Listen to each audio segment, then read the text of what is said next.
Hello বন্ধুরা, good morning and welcome back to my channel. তো তোমরা কেমন আছো বন্ধুরা? আশা করছি ভালো আছো, আমরাও বেশ ভালো আছি। তো আজকের হচ্ছে মঙ্গলবার আর এখন বাজে সকাল 9টা। তো সকাল 9টা থেকে তোমাদের সাথে নিয়ে ব্লগটা স্টার্ট করছি। তো আমি উঠেছি না ওই 7টা 7:30টার দিকে। তো উঠে সকাল থেকে সমস্ত কাজবাজগুলো গুছিয়ে করেছি, সেটা তোমাদের সঙ্গে আজকে শেয়ার করা হয়নি। তো করে টোরে চলে এসেছি এখন, মানে বাচ্চাদেরকে খাইয়ে দিয়ে আমি খেয়ে জামা কাপড় কিছু ছিল, কদিন জামা কাপড় কাচা হয়নি, তো একটা দুটো করে জমে জমে গেছে জানো তো। তো ওই জন্য আজকে দু বালতি হয়ে গেছে। আর কদিন জামা কাপড় আমার কাচতেও খুবই প্রবলেম হচ্ছিল, কাচতে পারছিলাম না। তো আজকের এখন একদম মানে ভালোভাবে জামা কাপড়টা কাচতে পারছি। তো দেখো অফিসের ড্রেসগুলো না, এগুলো ওয়াশিং মেশিনে দিত, মানে অফিসে আর কি। তো ওখানে কি হয়েছে, মানে জামাটাকে একদম নষ্ট করে ফেলেছে জানো তো লন্ড্রিতে। তো ওই জন্য আবার নিয়ে চলে এসছে হাতে কাচার জন্য। কলার তারপরে হাতের কাছে আর কি একদম কালো কালো হয়ে গেছে দাগ টাগগুলো। তো আমি কি করি, শুকনো সার্ফ দিয়ে না জালি টালি দিয়ে ঘষলে সুন্দরভাবে বেশ উঠে যায়। আর আমি তো মানে গরম জলে এনে একটু ভিজিয়ে দিয়েছিলাম। গরম জল বলতে কলে থেকে সঙ্গে সঙ্গে এনে না, মানে আমাদের কল না, আমাদের পাশে যেটা খাওয়ার কল আছে টিউবওয়েল, তো ওখান থেকেই জল এনে ভিজিয়ে দিয়েছিলাম। তো ওই জন্য আরও ভালো ছেড়ে গেছে। তো আজকে সকাল সকালই জামা কাপড়টা কেচে দিচ্ছি, কারণ কি বলো তো, আমাদের না ছাদে সকাল থেকে ওই মানে 10:30 12টা 11:30 12টার মতো হয়তো রোদ্দুর থাকে, তারপরে একদমও রোদ থাকে না। আর আমাদের যেহেতু টিন দেওয়া তো ওপরে সেট করা আছে, ওই জন্য ওই কারণে আসে না। আর চারিদিকে তো আমাদের বাড়িতে দেখেছো তোমরা গাছ ভর্তি, তো ওই জন্যে আর কি রোদ্দুরটা খুবই কম আসে। ওই জন্য আর কি তাড়াতাড়ি একটু কেচে দিচ্ছি। কিছু অফিসের জিনিস আছে আর কি পরে যাওয়ার জন্য আর কি। তো এই আর এই দেখো সকাল সকাল আর কি, সকাল না এখন মিনিমাম বাজে 11টা মতো, 10:30 11টার মতো হয়ে গেছে। ছোটোবেলা না কি করে যে এদিক থেকে ওদিক হয়ে যায়, মানে ঘড়ির সঙ্গে মানে ছুটে শীতকালে টাইমের সঙ্গে ছুটে অ্যাডজাস্ট একদমই করা যায় না। তো সবাই যে যার মতো কাজ বাজ করছে ঘাটে, আমি আমার মতো কাজ টাজ করলাম। তো ভাবলাম অনেক দিন তোমাদের সঙ্গে শেয়ার করা হয়নি, ওই জন্য করলাম। তো যে দেখো এসে আমার ছাদে কিন্তু জামা কাপড়গুলো মেলা হয়ে গেছে। তো দেখো এদিকে আমি রান্নাঘরে চলে এসেছি। তো আজকে রান্না করছে আর কি মাছ, আর এখানে কাতলা মাছ এনেছে, অনেকগুলো এনেছে। তো যেহেতু এত বেশি রান্না করব না, 3-4 পিস মতো তুলে রেখে দিলাম, দিয়ে তারপর আর কি নুন হলুদ মাখিয়ে রাখবো, ফ্রিজে রাখা হবে। আর ফ্রিজটা এখন ভালো হয়ে গেছে, তোমাদেরকে বলা হয়নি, তো ওই জন্য আর কি রেখে দিলাম। তো কালকে রান্না করে নেব।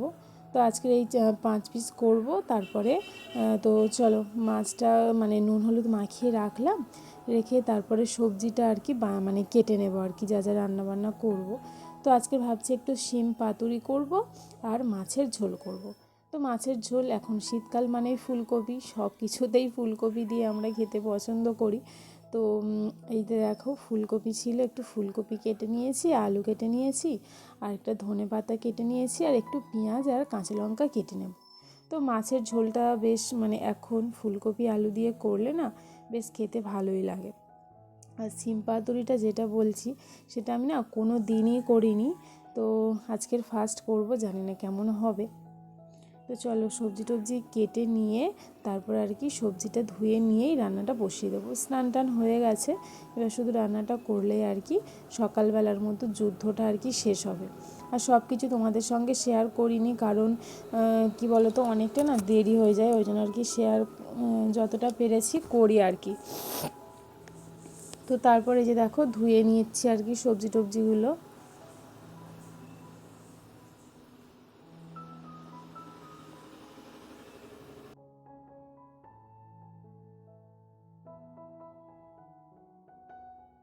তো এই যে দেখো এখানে আমার পুরো সবজি কাটা হয়ে গেছে আর কি, রান্নার মোটামুটি সব কিছু রেডি করে নিয়েছি, এবারে রান্নাটা বসিয়ে দেবো। তো যে দেখো শিমটাও ধুয়ে নিয়েছি, আর সব কিছুই ধুয়ে ধুয়ে নিয়ে রেখেছি। তো চলো রান্নাটা ঝপাঝপ করে বসিয়ে দিই। তো মাছটা আগে ভেজে নেব, নিয়ে তারপরে এর মধ্যে আর কি ফুলকপিটা ভেজে নেব, নিয়ে তারপর আমি আর কি শিম পাতুরিটা বসিয়ে দেবো। এর মধ্যে আর মাছের ঝোলটা না করব না। তো তো বন্ধুরা এখনও পর্যন্ত আমার মানে যারা আমার ভিডিওটা দেখছো, তো প্লিজ তোমাদের যদি আমার ভিডিওটাতে কোথাও কিছু ভালো লেগে থাকে তাহলে একটা লাইক করে দিও আর কমেন্ট করে জানিও, আর কিন্তু চ্যানেলটা অবশ্যই করে সাবস্ক্রাইব করে আমার পাশে থেকো। তো আমি তোমাদের সাথে না একটা কথা শেয়ার না করে থাকতে পারছি না, কারণ কি বলো তো, আমি দেখেছি আমি যদি এক পা এগোই না 2 পা পিছিয়ে আসি। এটা আমার সঙ্গে হতেই থাকে। ভগবান আমার একদমই কি বলবো সাথ দেয় না। আমি জানি না, হয়তো আমি কাজটা ঠিকঠাক করছি না বলেই, মানে ঠিকঠাক করছি না না মানে কাজটাকে আমি করছি বলেই হয়তো আমার সাপোর্ট করছে না। আমার জানি না কি, আমার তো এটাই মনে হচ্ছে। কি বলবো আমি ঠিক বুঝতে পারছি না, ওই জন্য হয়তো ভুলভাল বলে যাচ্ছি। তো তোমরাও দেখতেই পাবে আমার যেখানে 400-র ওপরে সাবস্ক্রাইব হয়ে গেছিলো না, এখন দেখছি আরও মানে 400-র নিচে আমার সাবস্ক্রাইব চলে এসছে। জানি না কেন এটা আমার সঙ্গে হচ্ছে, হয়তো ভগবান চাইছে না, ভগবানেরই দোষটাই দেবো আর কি। তো যাই হোক, দেখো মাছটা ভেজে তুলে নিলাম, নিয়ে তারপর এদিকে শিম পাতুরিটা বসিয়ে দিয়েছি, ফুলকপিটাও ভেজে নিয়েছি। তো প্রথমে না তেলের মধ্যে মানে শিমটা দিয়ে একটু সুন্দর করে ভেজে নিয়েছি, তারপরে একটু কালো জিরে মানে কালা জিরে যেটাকে আর কি বলে, তারপরে শুকনো লঙ্কা আর একটু মানে নুন হলুদ দিয়ে দিয়েছি, আর পাতুরি যেহেতু তো একটু মিষ্টি দিয়ে দিয়েছি। তো দিয়ে ভালো করে মশলাটাকে কষিয়ে নিয়ে এখানে দেখো সর্ষের ধোয়া জলটা আমি দিয়ে দিলাম। আর সর্ষের খোলাটা দেওয়া হয় না, কারণ ওটা খেলে না ঠিকঠাক মানে স্যুট হয় না।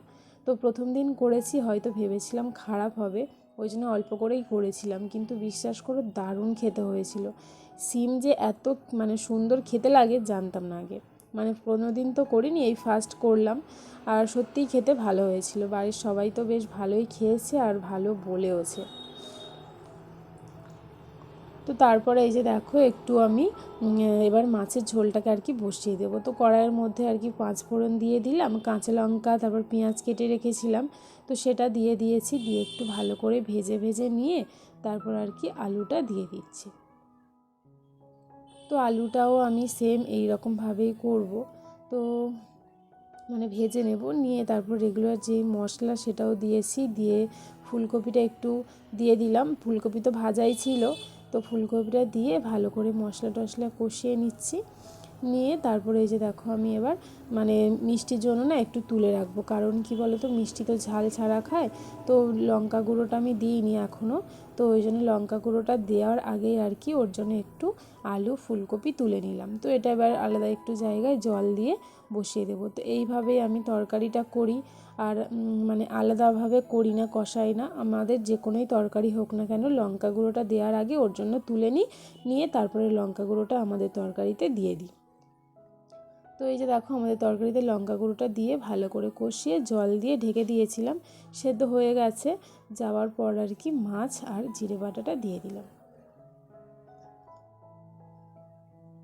তো এইভাবেই আমি সকাল থেকে আর কি দুপুর পর্যন্ত কাজবাজ করি। তো চলো বন্ধুরা, আজকেরকার মতো ভিডিওটা এখানেই শেষ করছি।